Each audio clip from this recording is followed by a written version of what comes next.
The white elephant. Once upon a time, there lived a herd of 80,000 elephants at the bottom of the majestic Himalayas. Their leader was a magnificent and rare white elephant who was an extremely kind-hearted soul. He greatly loved his mother who had grown blind and feeble and could not look out for herself. Each day this white elephant would go deep into the forest in search of food. He would look for the best of wild fruit to send to his mother. But alas, his mother never received any. This was because his messengers would always eat them up themselves. Each night, when he returned home, he would be surprised to hear that his mother had been starving all day. He was absolutely disgusted with his herd. Then one day, he decided to leave them all behind and disappeared in the middle of the night along with his dear mother. He took her to Mount Kandorana to live in a cave beside a beautiful lake that was covered by gorgeous pink lotuses. It so happened that one day, when the white elephant was feeding, he heard loud cries. A forester from Benares had lost his way in the forest and was absolutely terrified. He had come to the area to visit relatives and could not find his way out. On seeing this big white elephant, he was even more terrified and ran as fast as he could. The elephant followed him and told him not to be afraid, as all he wanted to do was to help him. He asked the forester why he was crying so bitterly. The forester replied that he was crying because he had been roaming the forest for the past 7 days and could not find his way out. The elephant told him not to worry as he knew every inch of this forest and could take him to safety. He then lifted him onto his back and carried him to the edge of the forest, from where the forester went on his merry way back to Benares. On reaching the city, he heard that King Brahmadatta's personal elephant had just died and the king was looking for a new elephant. His heralds were roaming the city, announcing that any man who had seen or heard of an elephant fit for a king should come forward with the information. The forester was very excited and immediately went up to the king and told him about the white elephant that he had seen on Mount Kandorana.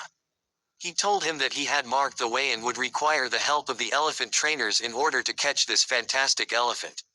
The king was quite pleased with the information and immediately dispatched a number of soldiers and elephant trainers along with the forester. After traveling for many days, the group reached the lake beside which the elephants resided. They slowly moved down to the edge of the lake and hid behind the bushes. The white elephant was collecting lotus shoots for his mother's meal and could sense the presence of humans. When he looked up, he spotted the forester and realized that it was he who had led the king's men to him. He was very upset at the ingratitude but decided that if he put up a struggle, many of the men would be killed. And he was just too kind to hurt anyone. So he decided to go along with them to Benares and then request the benevolent king to be set free. That night, when the white elephant did not return home, his mother was very worried. She had heard all the commotion outside and had guessed that the king's men had taken away her son. She was scared that the king would ride him into battle and her son would definitely be killed. She was also worried that there would be no one to look after her or even feed her, as she could not see.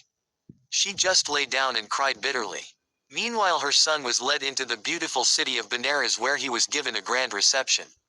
The whole city was decorated and his own stable was gaily painted and covered with garlands of fragrant flowers.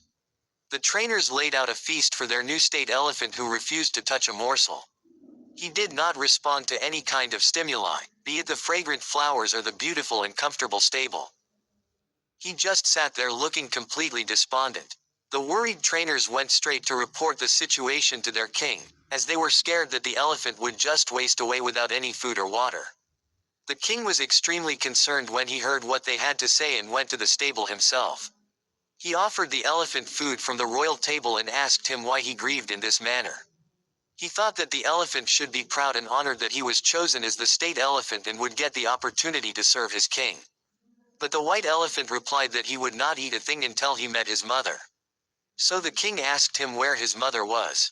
The elephant replied that she was back home on Mount Kandorana and must be worried and hungry as she was blind and had no one to feed her and take care of her. He was afraid that she would die. The compassionate king was touched by the elephant's story and asked him to return to his blind, old mother and take care of her as he had been doing all along. He set him free in love and kindness. The happy elephant went running home as fast as he could. And he was relieved to find that his mother was still alive. He filled his trunk with water and poured it over his sick mother, who thought that it was raining. Then she cried out as she thought that some evil spirit had come to harm her and wished and prayed that her son was there to save her. The white elephant gently bent over his blind mother and stroked her lovingly. She immediately recognized his touch and was overjoyed. Her son lifted her up and told her that the kind and compassionate king of Benares had set him free and he was here to love and look after his mother forever. His mother was absolutely thrilled and blessed the kind king with peace, prosperity and joy till the end of his days. She was so thankful to him for sending her son back home. The white elephant was able to take good care of his mother till the day she died. And when he died himself, the king erected a statue of him by the side of the lake and held an annual elephant festival there in memory of such a caring and noble soul. Moral: always give affection and care to our dear ones. Always respect others' feelings.